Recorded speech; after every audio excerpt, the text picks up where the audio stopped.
Bonjour à tous et à toutes, aujourd'hui on se retrouve pour ma première vidéo.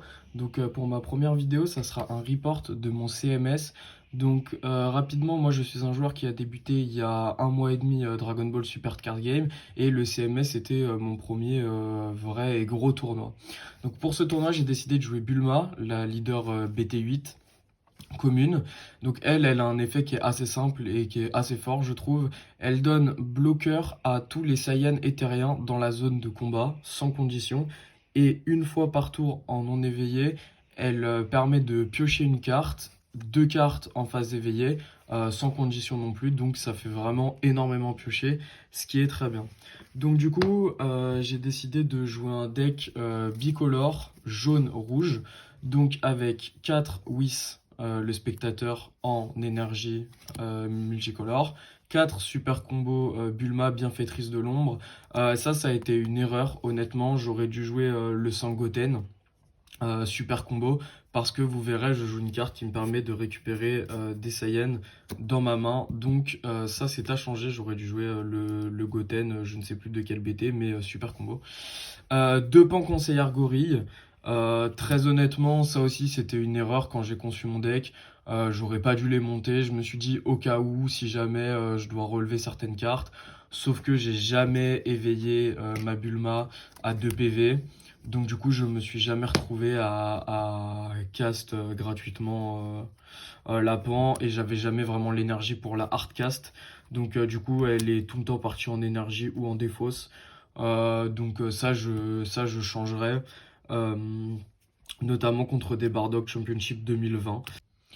Donc je disais, pardon, Bardock Championship 2020, parce qu'avec cette carte, je peux le récupérer. Donc je vais expliquer son effet parce que peu de gens la connaissent.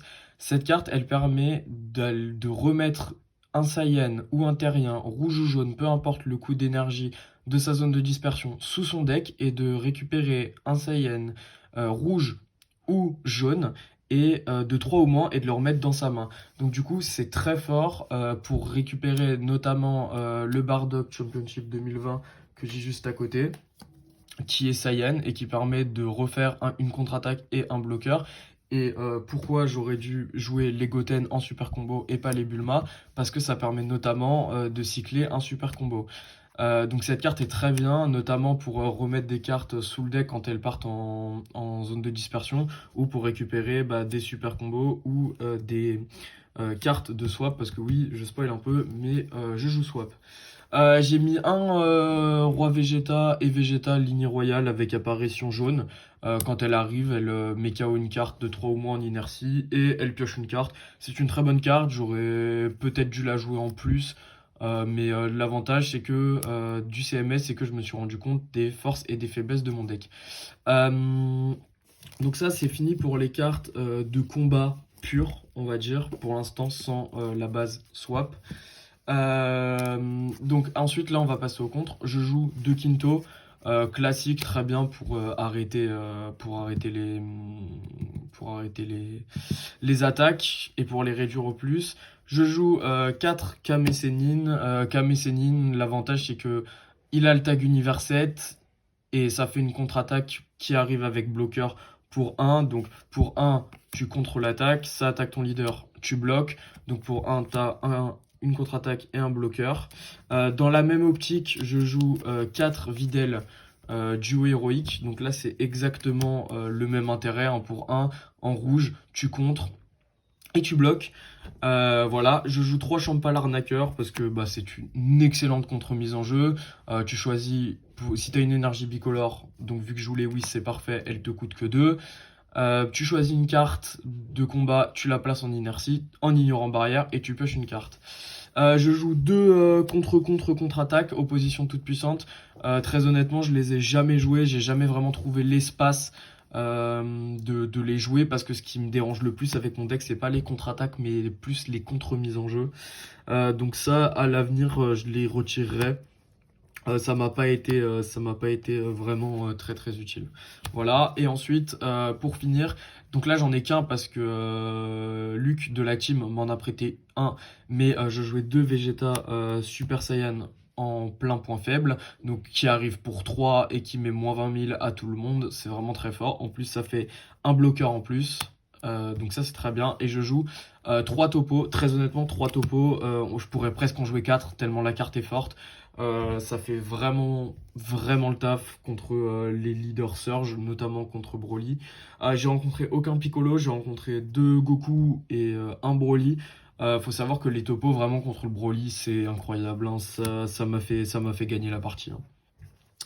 Donc ça c'était pour les contres. Et du coup pour la base swap, je joue évidemment 4 espoirs de la relève qui permettent d'aller chercher une lignée de Goku swap 5 dans le deck.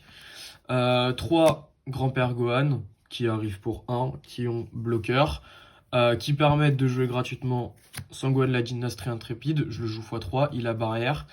Je joue 2 voies vers la grandeur. Je vais en rajouter plus quand je vais modifier le deck. Je vais en rajouter au moins un contre une opposition toute puissante que je vais enlever pour ajouter au moins un voie vers la grandeur.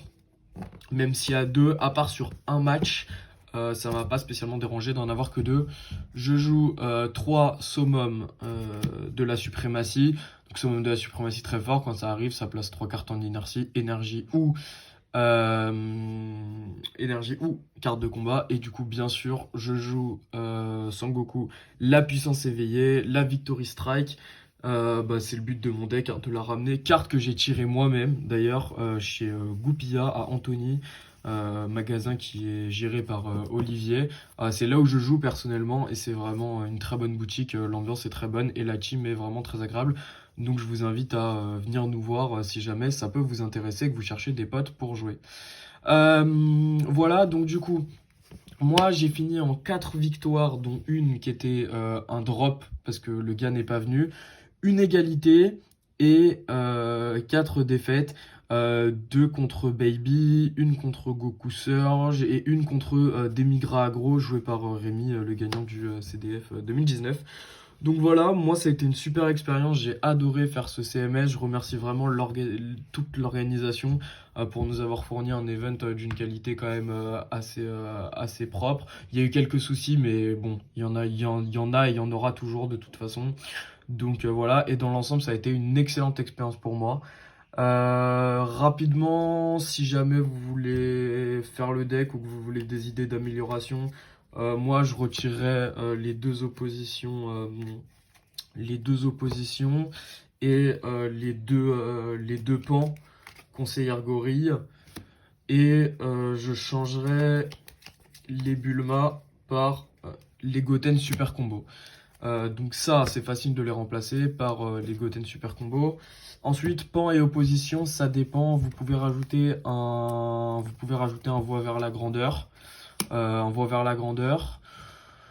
Voilà, pour en avoir 3 dans le deck. Vous pouvez... Donc, il y a un Vegeta en plus. Vous pouvez rajouter limite un Vegeta ou un Topo. Vous pouvez rajouter 2 Bardock Championship 2020 comme celle-ci. Même si la carte est un peu chère, ça permet de faire un bloqueur et un contre-attaque en plus pour 1. Vous pouvez rajouter un Vegeta. Roi Vegeta et Vegeta de la ligne royale. Et puis après, des contres, des cartes de combat auxquelles je n'aurais pas pensé. La grosse base, c'est le swap avec la Victory Strike et les différents contres. Voilà, j'espère que cette vidéo vous aura plu. Je vous remercie de l'avoir vue. Je vous invite à vous abonner à la chaîne de Tintin. Et je vous dis à la prochaine lors des gros événements.